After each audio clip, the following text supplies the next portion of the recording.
बहुजन मुक्ति मोर्चा जिसके अध्यक्ष वामन मिश्रा है, हजरत मौलाना खलीलुर रहमान सज्जाद नोमानी इस पार्टी को पूरे तरीके से सपोर्ट कर रहे हैं। मुसलमानों को और बहुजनों को, इसी तरह कुर्मी समाज के लोगों को और वो लोग जो पिछड़ी जाति में जिनका शुमार होता है, जिनको गिनती में नहीं लिया जाता है, उन लोगों को तमाम को मिलाकर एक मजबूत पार्टी बनाना चाहते हैं और मजबूत गठबंधन बनाना चाहते हैं। और कई जो छोटे छोटे दल हैं वो बहुजन मुक्ति मोर्चा की मातहती में आकर एक गठबंधन बना भी चुके हैं और हजरत का इसमें बहुत बड़ा किरदार है।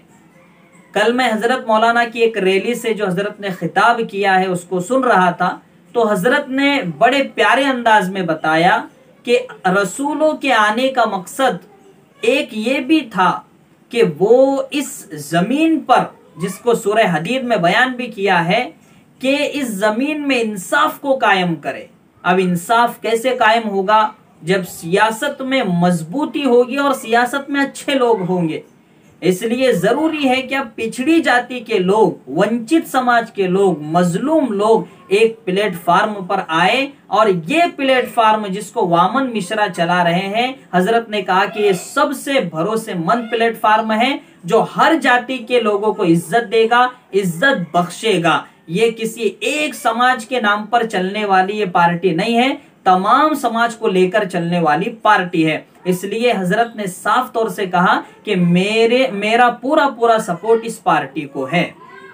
नाज़रीन, आखिर क्या वजह है? आखिर क्यों हजरत खानका को छोड़कर, मदरसे को छोड़कर, इसी तरह बहुत सी निस्बतों को छोड़कर सियासत में क्यों उतर गए? यानी इसका ये मतलब नहीं है ये छोड़ दिया, वरना कोई ये मतलब भी ले लेगा हजरत ने छोड़ा नहीं है, मेरे बोलने का ये मतलब है ही नहीं। यानी सियासत में क्यों उतर गए इन सब निस्बतों के बावजूद? तो इससे पता चलता है कि हालात ये पुकार रहे हैं, हमें गुहार लगा रहे हैं, हमसे कुछ मांग रहे हैं कि अब मैदान में उतरो, हिकमत से उतरो, हिकमत से काम लो। इसलिए हजरत बावजूद इसके कि शेख है, बावजूद इसके कि मुफस्सिर कुरान है, बावजूद इसके कि मुअर्रिख इस्लाम है, बावजूद इसके कि अल्लाह ने हजरत को बड़ा इल्म दिया है, उसके बावजूद हजरत पीराना साली में, बुढ़ापे में सियासी मैदान में उतर गए। फिर वामन मिश्रा को पूछा गया कि आप यूपी में किस तरह सरकार बनाएंगे? तो उन्होंने कहा कि भाई हम सरकार बनाना बिल्कुल हम अपने दम पर नहीं बना सकते, लेकिन हमारे बगैर कोई सरकार भी नहीं बना सकता। उनसे पूछा गया कि आप किसको सरकार में देखना चाहते हैं, आप किसके साथ गठबंधन करोगे? तो उन्होंने वाजे तौर पर कहा कि या तो कांग्रेस के साथ या तो समाजवादी पार्टी के साथ, बीएसपी के साथ भी नहीं और दूसरी पार्टियों के साथ भी नहीं। और वाजे तौर पर यह इशारा हजरत भी दे चुके हैं कि समाजवादी पार्टी के मातहती में छोटे छोटे दल आएंगे, वो महागठबंधन बनेगा और फिर अखिलेश यादव सीएम बनेंगे।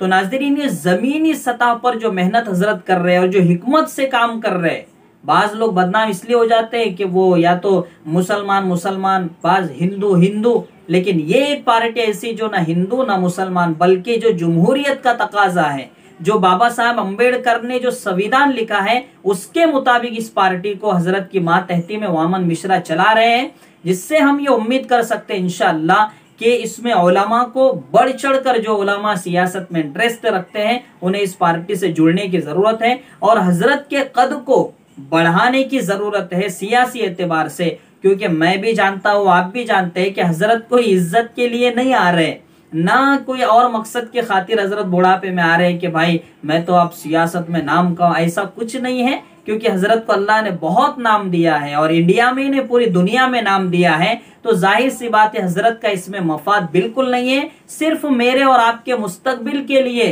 एक बूढ़ा शख्स मैदान अमल में आया है तो जरूरत है कि हम जैसे लोग उनके सपोर्ट में खड़े हो और ज्यादा से ज्यादा लोग इस बहुजन मुक्ति मोर्चा पार्टी से जुड़े, ताकि हजरत ने जो एतमाद जाहिर किया है इस पार्टी पर उसको पूरा करने में हजरत कामयाब हो सके। और नाजरीन देखिए, इंडिया जैसे मुल्क में यही एक तरीका है जिसके जरिए जालिमों को हटाया जा सकता है और मजलूमों को इंसाफ दिलाया जा सकता है। वरना इसके अलावा अगर कोई एक समाज, एक तबके पर भरोसा करके ये कोशिश करे कि मैं इंसाफ दिला दूंगा, तो ई ख्यालस्तो महालस्तो जुनू, ये सिर्फ एक ख्याल बनकर रह जाएगा, इसके अलावा कुछ नहीं मिलेगा। तो मजलूम तबकात को, मजबूर समाज को साथ में लेकर जो हजरत ने गठबंधन बनाया है, वाकईतन वो काबिल मुबारकबाद है। और इस गठबंधन को अब महागठबंधन में इंशाअल्लाह जोड़ा जाएगा और उसके जरिए फिर अल्लाह की जात से उम्मीद है कि यूपी में इनकलाब आएगा।